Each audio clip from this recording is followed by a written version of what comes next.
drama of it, and it was an incredible spectacle, and it did perfectly illustrate the lunacy of trans activists and of groupthink and of the danger of them. The fact that they are kind of a terrorist threat, really, at this point.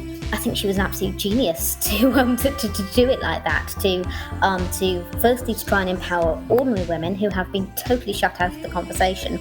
It's a very elitist view and a very privileged view to be able to pretend that this that sex doesn't matter. And I think it is something that an elite of women are more likely to hold than ordinary women. So I think to sort of hand the microphone to them was both sort of politically and strategically very important. And I think that the coverage has exposed them. It really has shown that this isn't a sort of put upon minority. These are dangerous and unhinged people.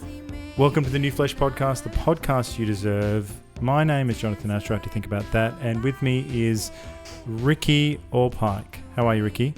I'm good, thanks. Would you believe we're talking about trans issues again? Trans issues. Now, is that... Yeah, I think... Yeah, I can. I think we should change the name of this podcast to the Turf Flesh or something. The Turf Flesh. The Trans Flesh.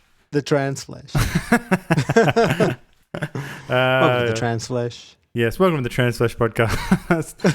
Yes, well, anyway, here to cover this endless topic is Jo Bartosch. She's with us again. Always love catching up with Jo, and yes, we'll be talking about Kellie-Jay Keen's tour, amongst other things. Jo Bartosch is a journalist campaigning for the rights of women and girls. She's a prolific contributor to a wide range of publications, including The Times, The Telegraph, The Critic, The Spectator, Mail on Sunday, Unherd, Spiked, and others. This is Jo's third time appearing on this show. Her last appearance was in September 2022. That's episode 149. Jo, welcome back to the New Flesh. Thank you. It's lovely to be here. Thank you so much for inviting me back. Jo, I think we may have heard the word Nazi more in the last few weeks than in 1942. Does that term mean anything now, Nazi? I mean, it should do, shouldn't it? It should refer to the genocide of the Second World War. But no, it has been shamefully devalued. And it seems anyone who has a heterodox opinion is now a Nazi. And I think what's most concerning about that is the minute you call somebody a Nazi, the minute you put that sort of label, that slur, you put a target on them. So I think the way Kellie-Jay Keen in particular has been called a Nazi, she nearly died because of that. She was nearly crushed to death because of that. So I think, words have consequences, and it's not something that should be thrown around lightly. Mm. Well, you've written an interesting piece about the use of the word fascist in relation to women's rights campaigners. Can you tell us about that?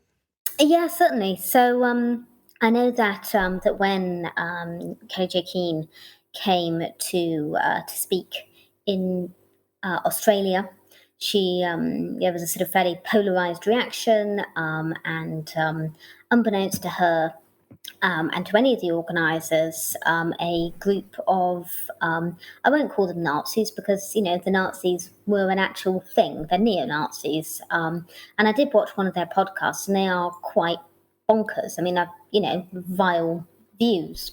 And they appeared and they gave a salute. And were photographed doing so. And as a result of that, I understand that one of your MPs, Moira Deeming, was suspended from the Liberal Party as a result of being in proximity to them, despite the fact that she had nothing to do with that. So it seems to have gone from guilt by association to guilt by proximity, which is absolutely bonkers. I also understand that she was largely brought up by her uncle, who was a Holocaust survivor. So, I think that adds another level of offence to the way that the term fascist and Nazi gets used. I suppose more generally, it's just become so devalued. It's become emptied of any meaning, both the term Nazi and fascist. And I think people probably outside the debate aren't necessarily aware of that. I think they probably still believe it has some currency.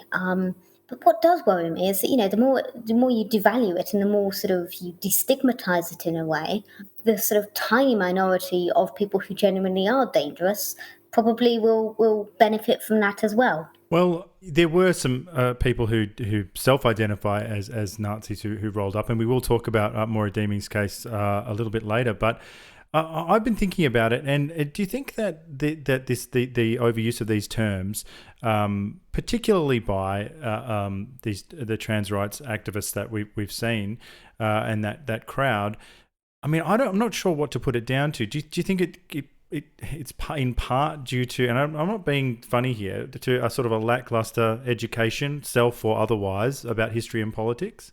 Yeah, I mean, I think also there's a strange effect on social media, which I think, let's be honest as well, these people tend to spend most of their time, where words get devalued because to stand out, you have to say the most shocking thing, the most, and it's become a shorthand, I suppose, as well.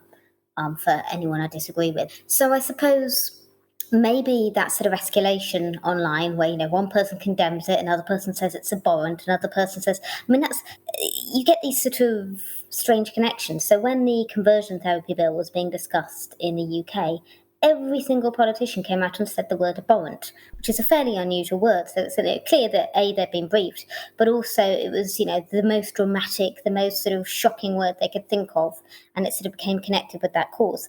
And I think perhaps something similar happens with trans activists in particular, and with the sort of far left activists.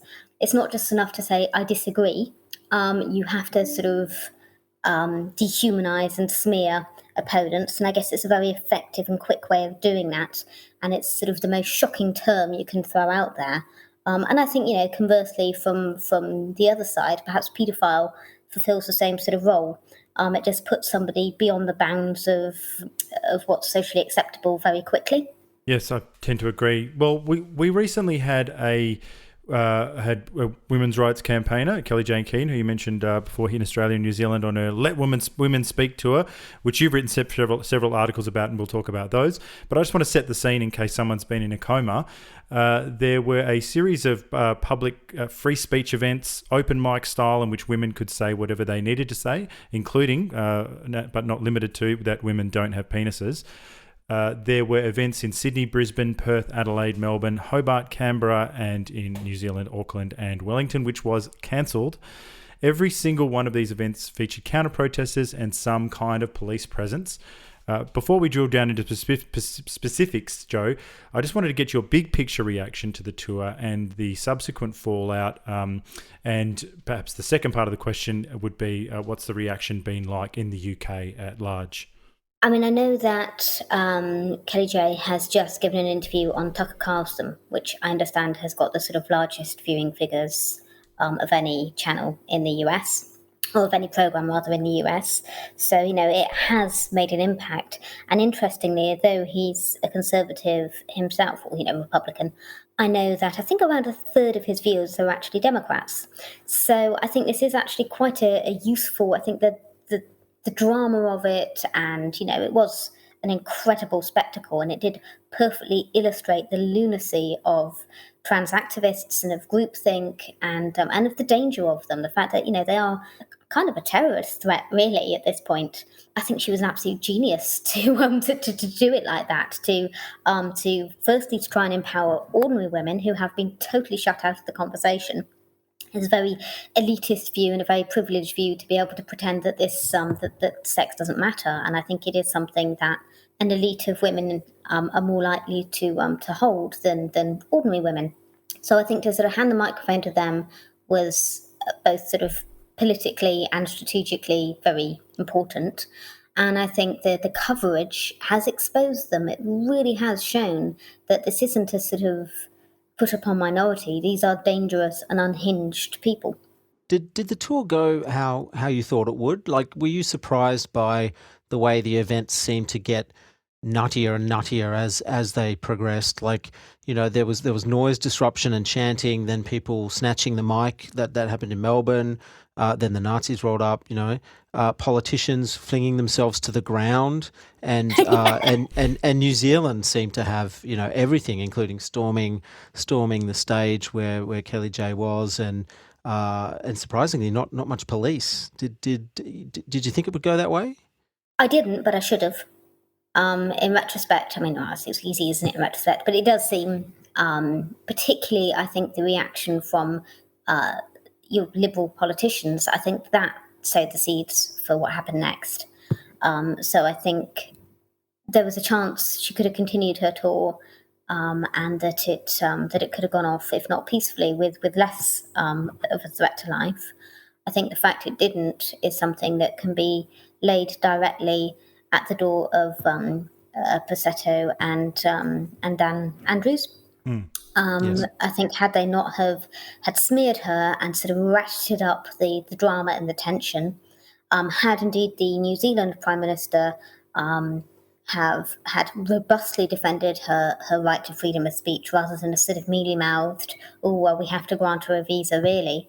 Had they have actually stood up for liberal values, small L, then I think it could have been avoided. As it happened, I think it was kind of inevitable the minute they tried to smear her for whatever internal political ends as a Nazi.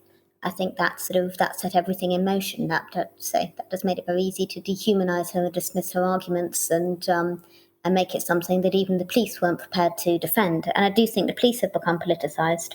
They have in the UK as well. So sorry, I forgot to add that you asked earlier what's the reaction in the UK been like. And we have had questions in Parliament, or a question in Parliament. We have had our policing minister come out and say that he is very concerned about the threat to women's rights from trans activists. We had a protest outside the New Zealand embassy yesterday. So it has picked up, it has sort of made the news here. It has been put on the political agenda. Well, it already was here. But we've had all these statements before and nothing has happened. So, we've had concerns about the politicisation of the police. Because as in New Zealand, I mean, obviously that was a far more extreme case. But over here, when we've had women's rights protests, the police bow out quite often. They will protect the trans activists. A lot of them are still signed up to Stonewall schemes, and they're absolutely terrified of being accused of being transphobic. So they will. And there is a massive problem with institutional misogyny, as a report came out last week. There was a huge problem with institutional misogyny within the police force. So in a way, it's not that surprising. It's a way that they can get sort of cheap inclusivity points, whilst actually sort of bashing women effectively, or indeed using trans activists to do it for them. Is this, speaking specifically about the New Zealand situation, maybe, do you think that essentially it was a riot? I mean, do you think that mobbing was a huge own goal for the trans movement, do you think? I mean, I know a lot of them are celebrating and crowing about it as if it was some sort of, Battle of Cable Street victory. So that was an anti-fascist campaign, sort of fight, basically, in the East End of London, sort of around 70 years ago, no longer than that. Anyway, whatever. So yeah, I think they're sort of waving it around as a victory. I think to the sane world, to the outside world, if nothing else, they're going to be looking at it thinking, well, something's wrong here. Yeah, I think optics-wise, I mean, things are so polarized. It's very difficult to, which sounds so trite, but it's true. It's really difficult because it's being reported on so differently depending on which outlet you read, which is always the problem, and particularly when national broadcasters. So I think is ABC your national broadcaster in Oz? It is very much So I so. think they're sort of. I get the impression they've been sort of captured by Acon, is it, in the same way perhaps Correct. the BBC has by Stonewall. Yes. Looking at the language, I mean, the BBC here called Kellie-Jay an anti-trans campaigner rather than a women's rights campaigner. And that's something, I think that's quite indicative and quite telling of their bias. So it's only, Fox News, I guess, in the States and, the sort of right of centre outlets who are reporting on this with any balance, which I think is concerning. Well, related to that, I think all the women we've spoken to about this particular issue, Kellie-Jay Keen, Holly Lawford-Smith, Catherine Deves, Angie Jones, Sale Grover, and hopefully Moira Deeming sometime soon. And, of course, you, Jo, coming at it from another angle. I would say that there would be a lot of areas of disagreement between all of the people I just mentioned on, it could be anything, workers' rights, taxes, abortion, it could be any number of things. But the sex-based rights of women have, in a sense, created a coalition who are all fighting for the same outcome. Because I noticed this, I don't know what you thought, Ricky. We went to a couple of the protests. I went to Sydney, he went to Melbourne, and I saw people from all stripes there, all across the spectrum. So, but do you reckon you could talk about this coalition broadly? Is the coalition sort of key to the success of the current movement to sex-based rights, do you think?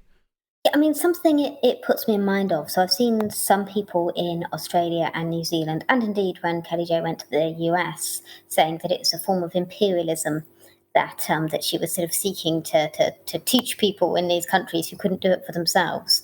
And I think that is entirely the wrong way of looking at it. So the quote, I think it's Virginia Woolf, which was, as a woman, I have no country, my country is the world. And I think what that really gets at and what that indicates is that whatever divides us, there is that sort of fundamental biological underpinning that unites us wherever we are. And I think when it comes to the accusations of colonialism, well, this is clearly something that has come from the US, so sod off,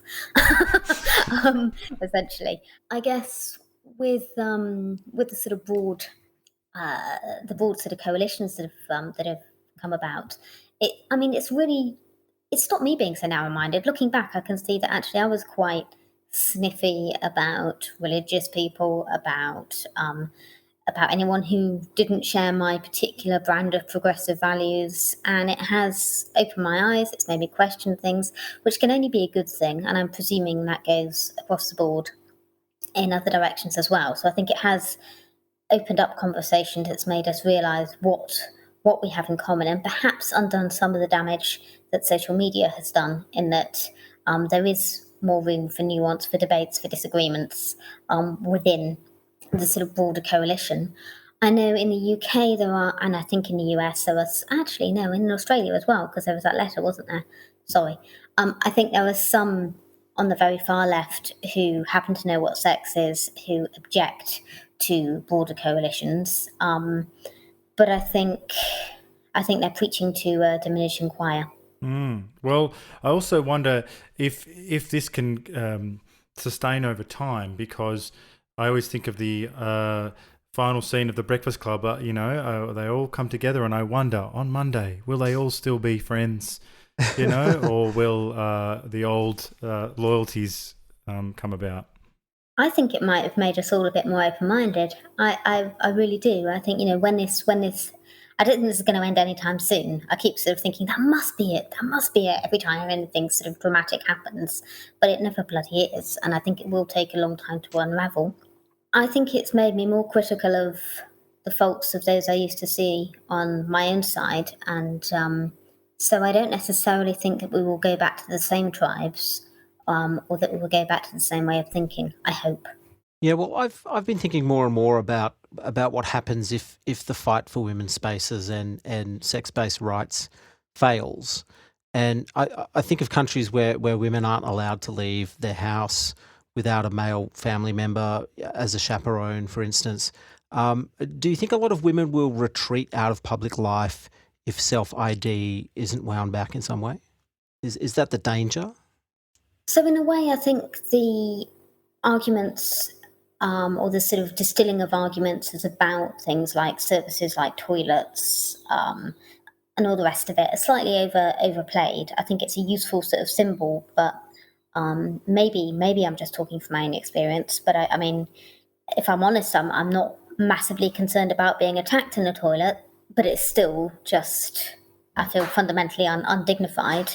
So I guess when it comes to services, yeah, I mean, there have been reports in schools of girls like basically skipping school when they're on their period because you need to wee more, stuff like that, and sort of those sort of quite humiliating and personal things. Yeah, I mean, there was this thing that the Victorians campaigned against, called the Victorians as in not state of Victoria, sorry, as in historically, called the urinary leash, which is why public toilets became a thing for women. So, obviously men can wee pretty much wherever, but public toilets became a thing because of that, because women needed to enter public space. So actually, I suppose it seems trivial, but maybe it just seems trivial to me because it doesn't bother me particularly. But perhaps some women, yeah, I think it could. I think certainly it could have an impact when it comes to health, because if you can't be guaranteed a female doctor, if you can't be guaranteed a female nurse, I think that will probably stop you wanting to go into hospital, stop you wanting to get one. I don't, nobody wants to, but I think it will discourage women, particularly those I would imagine from religious backgrounds, who, considering this is all sort of sold under the guise of inclusivity, it does seem like it's going to be those who are religious who are more impacted.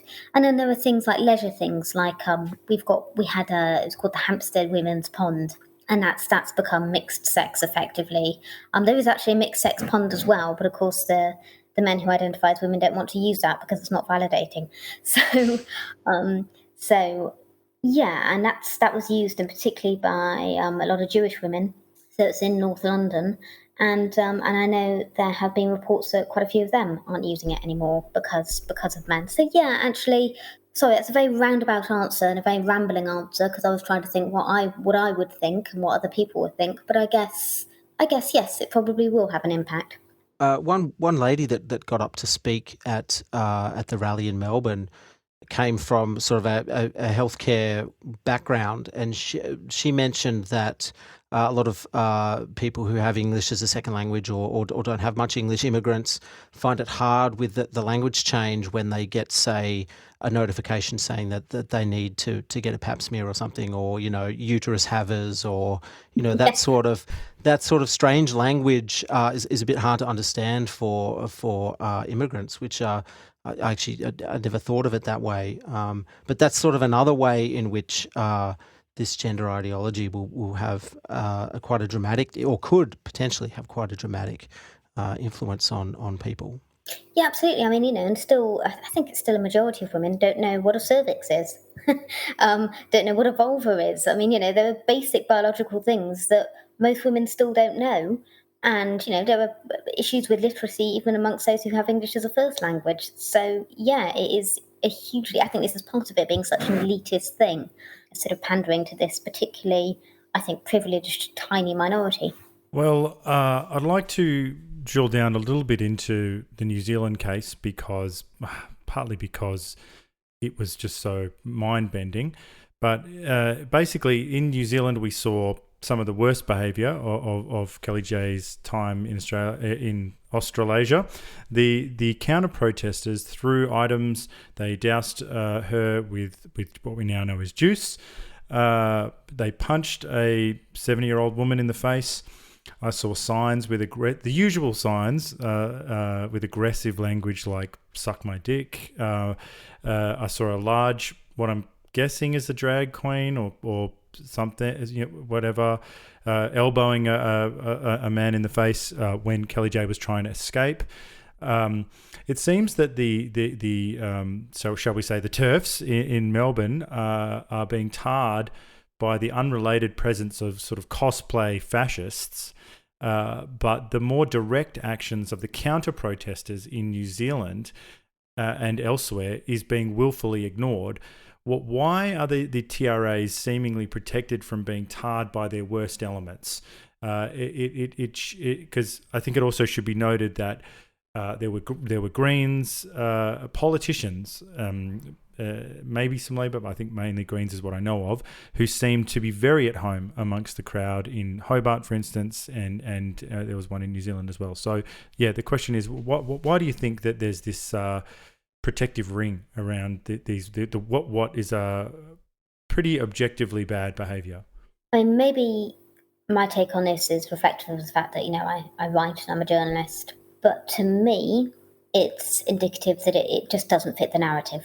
So it's I think journalists in particular are busy, they've got to report on something quickly, and if it doesn't fit that sort of preordained script and they have to rewrite it and push back and challenge, that's difficult. And we're constantly told it's a high suicide rate, which again is questionable, that they're sort of victimized, they're marginalized, blah blah blah blah blah. So I can see that if you then have to say, no, actually in this instance they were the aggressors, fancy that, it makes it makes the story less accessible, it takes more explanation, it's harder to dig into, and of course they have all been given their training from and have their style guides dictated by the likes of Akon and Stonewall. So I guess that's going to impact as well. So yeah, I think it doesn't fit the narrative. Perhaps, I mean, something that that frustrates the hell out of me. The outlets I write for who understand that, frankly, they know what they're going to get. There are somewhere sometimes I have an editor who will say to me, "Oh, can you make it clear that they're not representative of trans people? Can you make it clear that this is a tiny minority of, antagonistic people and they're not actually all trans themselves?" And I find myself thinking, well, firstly, I don't think anyone's really trans. I think it's a belief system, and I don't think it means you're necessarily in some existential way trans any more than if you were a member of a weird cult that you were chosen by God. I mean, but whatever. And then there's, I suppose there's the idea that that they're not representative. It's a bit like saying, if you're writing about the Taliban, could you make it clear that, they're not all bad eggs? Well, I'm sorry, but, as a sort of general, actually, I think they are pretty representative of trans activists. That's what they're like. They are sort of so fueled by their own blinkered, messianic, self-righteous madness that actually they are a threat. They are dangerous. But I think just sort of getting that out there and sort of not pussyfooting around and sort of constantly having to nod to the fact that they're a vulnerable minority, it really hinders just telling the truth. But I've seen a fair amount of this, and maybe you guys can help me. I've seen a lot of footage from these events, and in the past, I haven't seen any sign from the gender critical side, or the TERF side, whatever you want to say. I haven't seen any sign as awful as the ones that I have from the TRA side.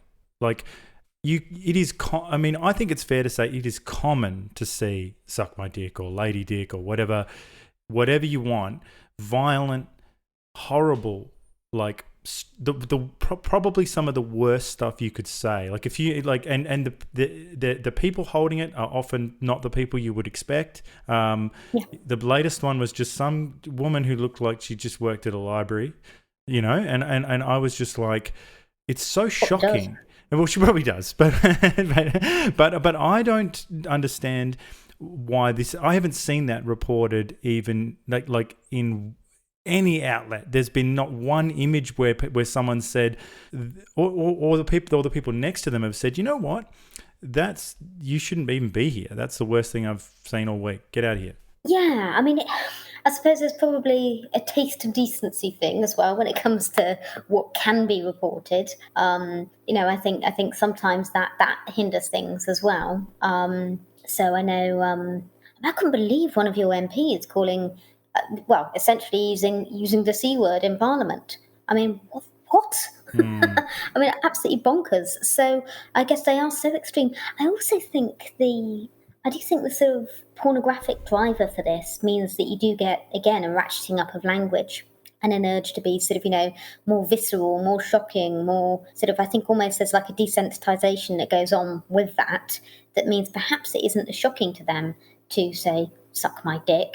And they don't really see it as extreme as it actually is, because they're pretty inured to those sorts of sentiments anyway, perhaps. Well, I don't know. No. Well, it's difficult stuff to get our head around. Now, I personally wanted to talk about one MP from New Zealand. I don't know if you saw this. I might have to explain it. So, you could compare. We'll talk about Moira Deeming shortly, but there was a Greens Party co-leader called Marama Davidson in New Zealand who proclaimed, as she was leaving the protest, she was tracked down by an alternative media source, and they were sort of asking her questions as she was leaving, and they said this was after it had been Kellie-Jay had escaped for her life, and she said, quote, "I know who causes violence in the world. It is white cis men," close quote.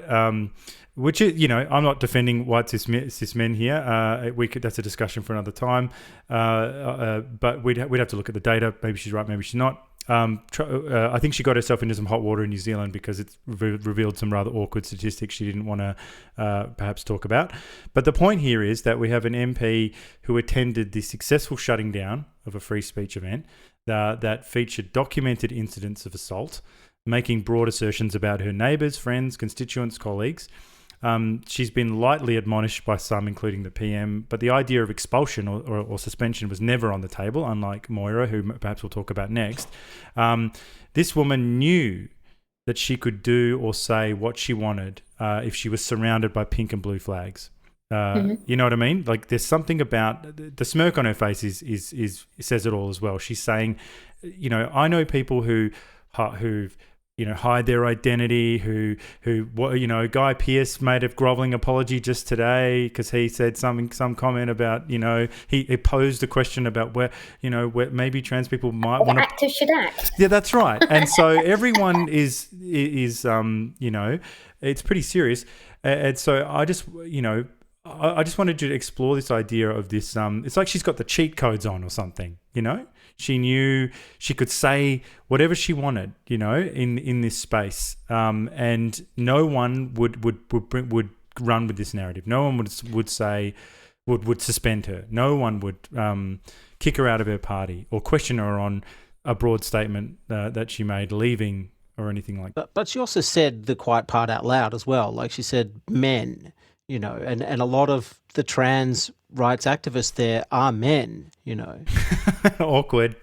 Yeah. I mean, I'm pretty sure it was a man who punched a 72-year-old woman. It's Yes. yeah, it is a shield, isn't it? It's like a weird rainbow shield, and I think partly because of historical injustice to the gay and lesbian community, because they've sort of used that and they're hiding behind that, it is now very difficult to point out that actually, there do seem to be an awful lot of trans people who are also quite creepy. It's really difficult to sort of point this out now without sort of being accused essentially of the same sort of bigoted behaviour of the past. But then how do we call out guys? There's a guy standing in, was it the Canberra one or where was it? The Canberra one. Well, the guy with the tracksuit pants? The tracksuit pants. There's a guy standing there, like he looks like the build of a boxer, and he's just staring down this person who's filming him. He's doing the kissy face, like, and you can see he's got big business. A huge erection. Huge erection. Well, I didn't want to say it. It's disgusting.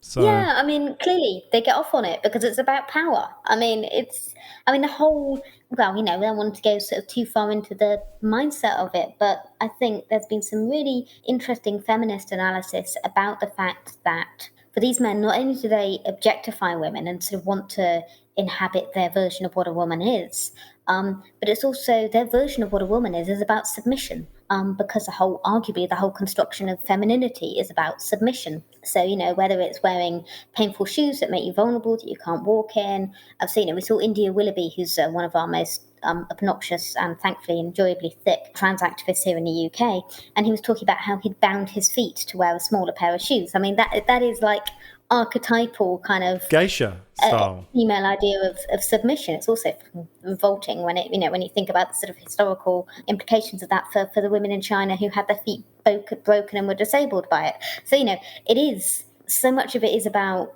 essentially kind of S&M, but with women as a sort of submissive role, and that's why they're so attracted to it. And so of course it's going to attract weirdos like him because it's a kind of creepy, pornified, sexist dynamic that they're all playing into. A cult of kink. Yeah, pretty much. It's no surprise there are so many bloody weirdos in it. Well, let's talk about Moira next. Now, you wrote a great piece for the Critic about the Kangaroo Court situation that we have here in Melbourne.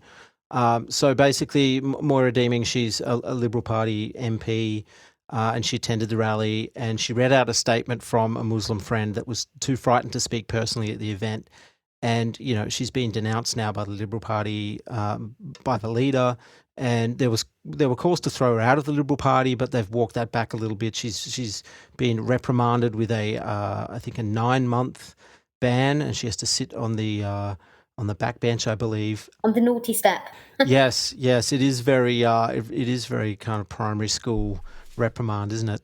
But Liberal leader John Pesutto said expelling Deeming was a necessary step to ensure the Liberal Party was an effective opposition and ready to govern come the 2026 state election. And he went on to say, and this is a quote, there wasn't really any alternative but to do this, the reason being any question of an association, even indirectly with Nazis, white supremacist, eco-fascists, or whatever else is so odious in 2023, as it should be, that I can't see a way back. Now, we've explained that neo-Nazis, they were there, but they essentially gatecrashed the party and had nothing to do with the rally. Now, you've made quite a keen observation that the online world of Twitter seems to be bleeding into the real world. And what's your overall take on this situation? Yeah, I'm sure. I'm not overly familiar with Australian politics, but I can't help thinking there's probably a motivation there that's more to do with his own political ambition, perhaps stymieing hers, than it is necessarily the issues themselves. That just seems logical to me. It does seem like a strange hill to die on, unless there's something else driving it. I suspect, looking at the reaction, from what I understand, to her speech, that he misread the room, because I think he didn't do his research when he slandered Kellie-Jay. He took it from Wikipedia, which in the feminist community anyway is known as Dickipedia, because 90% of the editors are men, and it is obviously quite biased. I think with regard to sort of life imitating Twitter, I think it has changed the tenor of debate. It has, he probably thought he was onto a winner. He probably thought it would sort of, get him a big sort of, oh, congratulations, aren't you stunning and brave and progressive, bashing a Maori woman. Well done. I think in a way the fact it wasn't as well received as perhaps he thought it would be. I realise that they did vote to suspend her, so in that respect he was successful. But I don't know. Not being all over the Australian media, I'm not quite sure how it was picked up there. But my gut says it perhaps didn't go quite how he expected it to, given that she was able to provide so many personal examples of why it mattered to her that he had been too thick-skinned and arrogant to consider. Well, I think you're onto something there, because the political climate, particularly in Melbourne, is very progressive, very left-wing progressive, and terminally even the conservative. So. Yeah, and even the alternative conservative, what should be conservative opposition is, I think, anything far. It's not conservative at all, really. It's just Labor light, and I think. Were they going for like a rebrand, do you think? Is that possibly? Yeah, I think the Liberal Party, which is our Conservative Party here in Australia, I think just in Melbourne it just has to be more left leaning because of the kind of constituency that we have here. But I think ultimately he had to give her some sort of reprimand, or else his job would be on the line. Because I think he did make a big mistake. I think he went to Wikipedia, and that's the only place he went to do his research. And if anyone looks up the Kellie-Jay Keen entry on Wikipedia, it's obvious that it gets bombed by TRAs constantly and updated. So even if Kelly herself went and updated it, would be gone in 5 seconds. So he didn't do much work there. So. And I think he had to do something, or else his head would be on the chopping block. But the press has not really been on the side of Moira Deeming at all. They have a close eye now on her social media page, and anything that she kind of says is reported negatively in the press. It's like something out of the Crucible as well. Like they made a claim that she condemned. The organizer Angie Jones and Kellie-Jay, and she's just gone on Twitter to say, actually, no, that's not what I did, and then that's been picked up. And then all of our journalists, award-winning journalists at the ABC and whatever, have asked him and said, well, actually, there's a discrepancy between, she's talking out of school. She's saying, she didn't say that, and he's like, well, I'll be watching everything she says.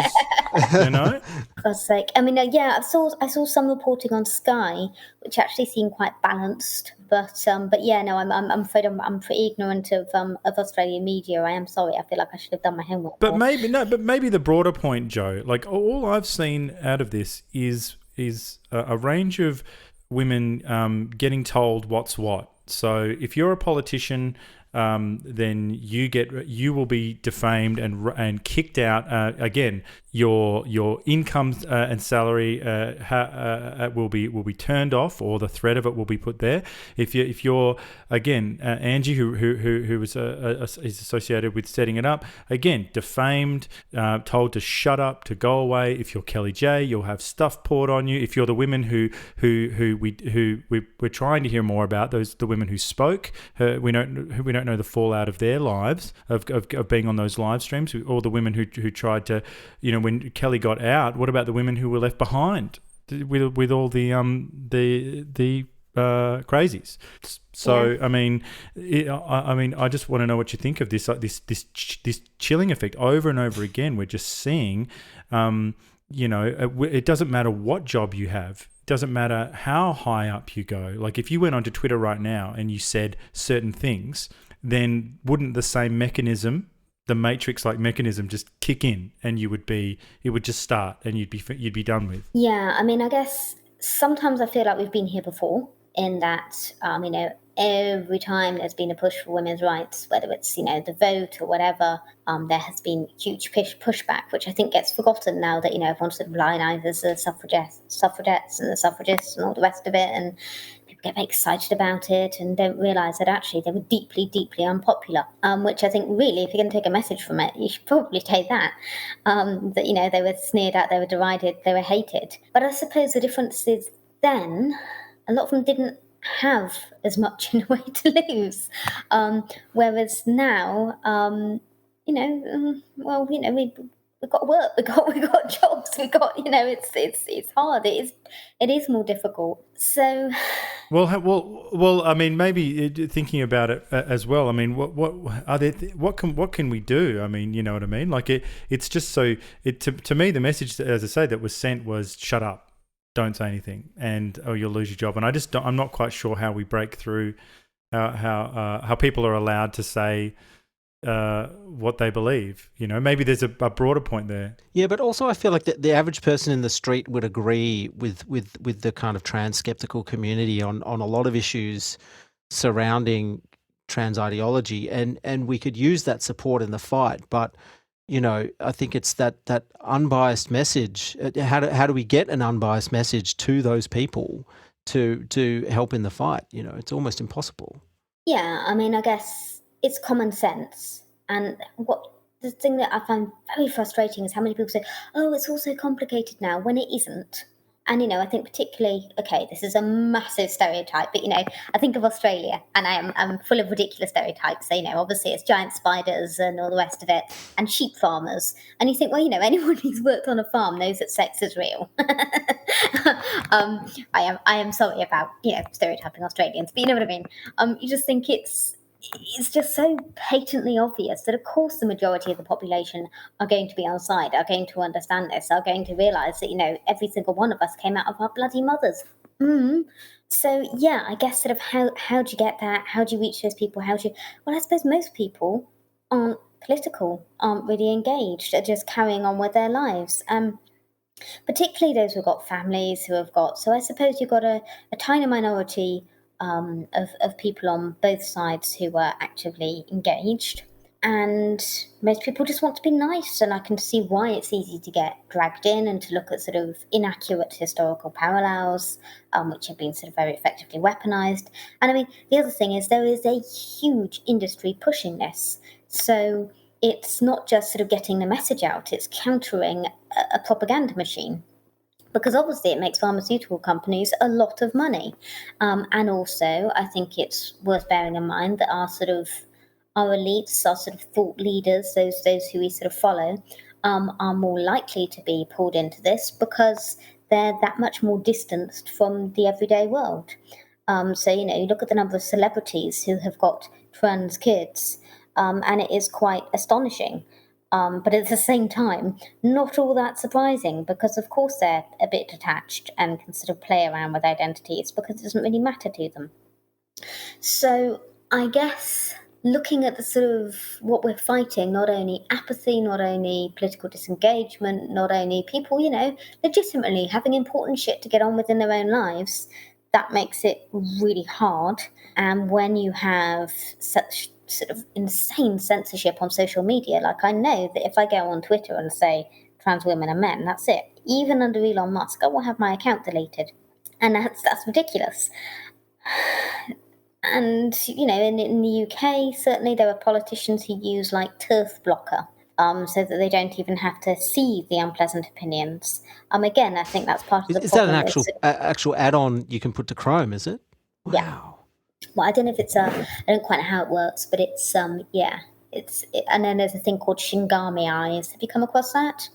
No, but I know the reference. That's from. Oh, do you? I don't. What is the reference? Well, it's from a anime called Death Note, and so Shinigami is a god of death in Japan, and so in that show, basically, if you get those eyes, you can see how long someone's got to live above their head, like, So, so that's creepy. But the fact that it's tied up with this, see, anime plays a huge role in this whole thing, doesn't it?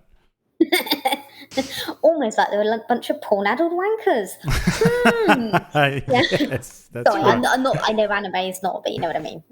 Yes. Well, on that social media issue, we our Instagram account recently got a 90-day ban for posting a Voltaire quote with the hashtag, I think, LGBTQ, and the quote was, "If you want to know who rules you, find out who you're not allowed to criticize." And so we received a bizarre 90-day ban because, and the reason the fact checkers did that is because apparently Voltaire never said that quote. Is that really why they did it though? Well, I think having that hashtag do they really care LGBTQ, about Voltaire? I mean, I've got to be honest, I don't think he did. I have seen it thrown around. Yes. I've also seen it attributed to Rose Fleming and various, but I don't know. But imagine being that hot about it. But they're like, I'm not even allowed to be wrong about Voltaire. No. I mean, it might as well pick you up on grammar. I mean, that's ridiculous. Of course, it's not about that. Yeah. Yes. But there is this strange fact-checking kind of arm to these social media outlets that, they're these nameless, faceless organizations that are just able to, at a whim, shut you down.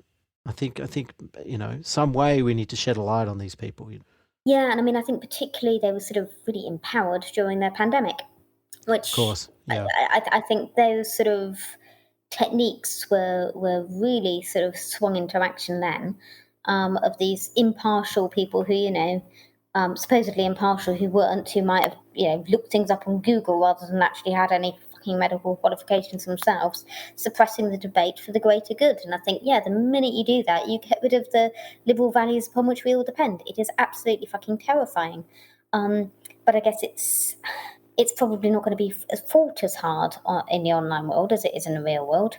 But actually, arguably, I'd say it's obviously, that's the vector for information. That's where we get. So it's just appalling and terrifying that they can do it with such impunity and that they can feel so justified in doing it. And I think, yes, if they feel justified in doing it about COVID apparent disinformation or whatever the hell else, then they're going to do it on another number of sort of political issues that they don't recognise as political issues because they think they're human rights issues. We saw a high-octane example today with that awful shooting that happened in America, and then we've got all of these legacy media organisations clambering over each other to put in corrections that they had misgendered the shooter.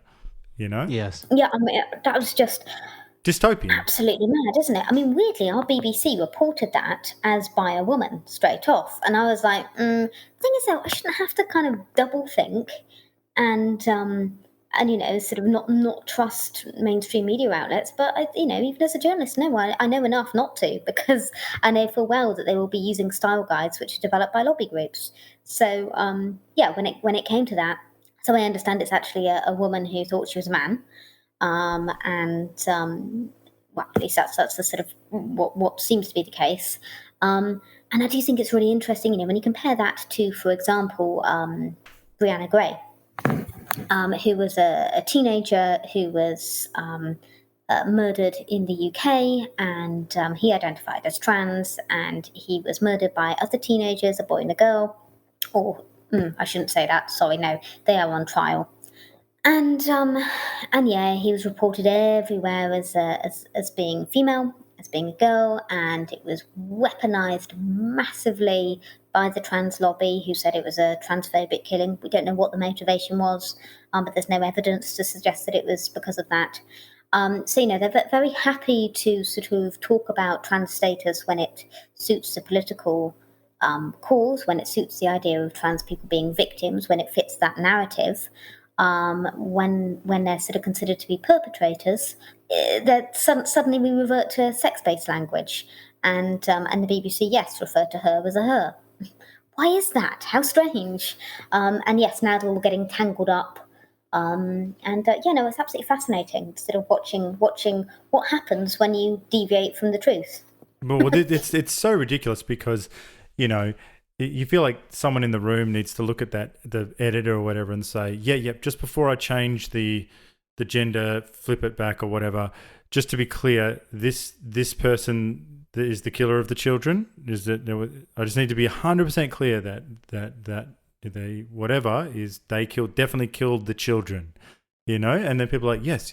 Well, anyway, why do you keep going on about the children? Anyway, let's just get on with it. Get it right, John.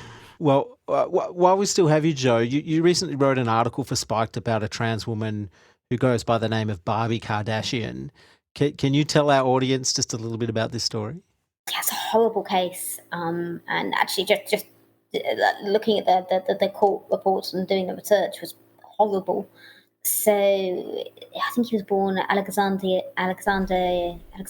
Gentile, and he's 21 now, I think, and he moved to Ireland. Basically, whether he was born or became essentially a psychopath, who knows, but his mum was horrendously abused by the father. The boy was basically co-opted to join in the abuse from a very young age. So he raped and abused his mother. With the help of the father, she ran away to a refuge. She took him with her. His behaviour became so unmanageable and dangerous that he was put into foster care, then he was put into an institution. So, he was a very, very damaged young man. And then soon as he was able to, he changed his legal sex. Because he was in Ireland, and since 2015 they've had gender self-identification there, so he just had to apply. And when, I think just before his 18th birthday, so he was just about to leave care, he attacked one of his social workers who was driving him. He ripped out clumps of her hair, and then he tore her eyelids. The attack was so brutal. And he's got sort of a string, I think he's got 15 convictions at 21 for sort of sexual offences, violence offences. He's a very, very dangerous young man, and he has been put in the women's section of Limerick Jail in Ireland because they have self-ID there. And this sort of sparked a national outcry, and Leo Varadkar, the Irish Prime Minister, was asked, whether he thought this young man was a man or a woman, and he said, no, I would say that yes, in this instance, I haven't looked at the case properly, but, perhaps he ought to be in a man's prison. I was thinking, well, you were the one that presided over the bloody legal change. We all warned you this would happen. And indeed, some evidence has now come to light that he knew, that he had been emailed at least, that this was happening. And I think there were a couple of paedophiles on the same wing, again, men who identify as women, because, as I say, these crimes are obviously much more common amongst men than they are amongst women. So, yeah, that sort of hit headlines, as these things often do. And every time something like this happens, like for the past 7-8 years, I've thought, right, that's it. That's gonna change things. It's gonna be, Karen White was another one who we had in the UK or in Scotland. It's going to be Ilsa Bryson, Adam Graham, as her name is. That's going to be the one that changes things, and it doesn't seem to happen.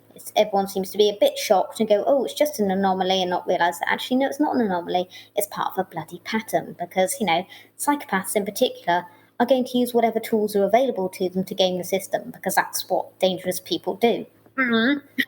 Well, that's what I don't understand, is how this is not a major blow for trans ideology. It shows that the trans women can be violent predators just like biological men, because that's what they are. And it affirms what we've known for thousands of years, that men have a major physical strength advantage over women as well. Like, this should be a death blow, but it's not. I mean, is it just a weight of numbers? Like, do we have to have 1,000 of these stories come out before something changes, or maybe we just don't care about women in prison? I mean, it is interesting that that Leo Varadkar, whilst not referring to the specific instance, did say that he didn't think violent criminals, violent sexual offenders should be in male sexual offenders should be in women's prisons. So, that's something. So there has been a shift a little bit. But I guess there's no point arguing facts and logic and statistics and looking at the numbers with people who have a faith-based position, which is obviously what this is. So in a way, I don't think it matters how many have. I don't think it matters how many instances there are. They will cling on to this narrative that trans people are a dangerous, sort of, a marginalised minority, without realising that that's not the case. So it's sort of impervious to logic. So I would love to be able to say, there's going to be one thing, there's going to be one instance, there's going to be, but I don't know. I oscillate on this. Sometimes I feel like it's sort of going in the right direction, and I think within the UK probably. But then the chap who threw soup at Kellie-Jay, he was at UN Women, for God's sake, giving a speech. I mean, it's just astounding that these sort of quite dangerous, unhinged, and I guess it probably goes with narcissistic personality disorder, I would imagine. These sort of dangerous people, men, are fated, and it doesn't matter what they do. They are just impervious to scrutiny, to criticism, to any of the normal rules that the rest of us abide by. You could also use that. That's a great example of that particular person. I think if you could sort of earmark that person and just and follow, online where they go, where they're most welcome, and what grants they have and where they work, you probably have an interesting picture, a Dickensian picture of the world. That of all those different spheres. You'd say, oh wow, they're a video artist and they got this grant for women. Oh wow, like they were at UN Women or whatever. Oh wow, they met that famous politician or that. So, and you'd actually be able to get a very interesting picture of I don't know, of the entire movement. Yeah, and I mean it's so common with these essentially grifters. I mean, look at Dylan Mulvaney. Yes. The fact that so he was saying, was it Kamala Harris sent him a letter on International Women's Day saying, well done for being a woman for a year. It's like, what? I'm so look. Obviously, he's a kink machine and just needs to go away. But he's a massive opportunist too, because he's a musical theatre guy. Yeah, he was in the Book of jealous, Mormon. Ricky, of his hustle? I am. Yeah, he does have hustle. I am. I want. Yeah. Like, that's why you went invite, damn it. But I feel like we all three of us should be invited to the UN and not him. No, it's just infuriating and mad, and I think, I mean, my sort of, again, I kind of vacillate on this a bit as well, but with my feminist hat on, sometimes I think that because women aren't necessarily always aware of, there's all this sort of fun feminist bollocks about, has just seems to have gained a momentum of its own and become like a marketing thing. And there were so many sort of initiatives, and it's almost become sort of, trendy to be obnoxious about men without actually having any depth or any analysis behind it. And I don't think most women really have thought it through or recognise that the ways in which we are still considered second-class citizens. So I think because we don't necessarily recognise that, when a man comes along, like, for example, the soup thrower, whose name I've forgotten, Ilana, possibly? I don't know. Anyway, the soup thrower. I kind of think they think, well, I know as a woman, I don't have a right to say that actually it wasn't okay when I was raped, when I was assaulted, when I was beaten up. But this person, wow, he's like a woman, but he's even better because he's a man and he ticks all these extra boxes. So, with the soup thrower, he was not only a bloke, he also claimed to be intersex. Yeah, right, they all claim to be intersex. He also claims to be a refugee from Colombia, maybe. But you know what I mean? It's almost like we're never quite good enough. but these men sort of tick all these additional boxes and therefore deserve these sort of spangly prizes. Well, I think, Jo, perhaps you need to become more of an ornate liar. I'll give it a go. I think that's the secret. That's the special sauce you're missing, you know? Day one of manhood. Yes, that could work. Well, Jo, we can't keep you for any longer, but I just want to thank you again for being so generous with your time. No, not at all. I'm really sorry that I rambled a bit. As I say, I'm not very good in the morning, so sorry about being a bit flaky. All good. But before we let you go, we do have one final question that we ask all of our guests, and that is, I'm prepared this time. are you prepared? What have you been reading? I have been reading, lots recently actually, because I've been reviewing books. But the one I think is the most interesting and provocative and mind bending is Feminism Against Progress by Mary Harrington. Essentially, if you want to know about cyborg theocracy or the meat Lego Gnosticism, she's your woman. It's a fascinating book. I'm definitely going to get that. Definitely. It's I mean, I don't agree with it all, but it's fascinating. Well, Jo, if people want to follow you, what's the best way to do that? Are you on Twitter? Well, whilst I'm there, Twitter. So your days are numbered, though, probably. Jo_Bartosch, I think. Something like that. Anyway, you'll find me. Well, Cool. we'll put a link up there for our people. Thanks so much. All right. Good to see you both. Bye.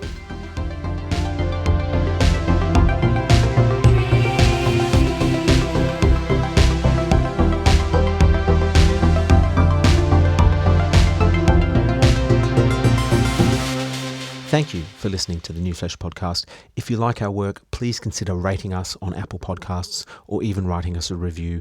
It really does help the show reach a wider audience. We'll be back with another episode next week. Until then, long live the New Flesh.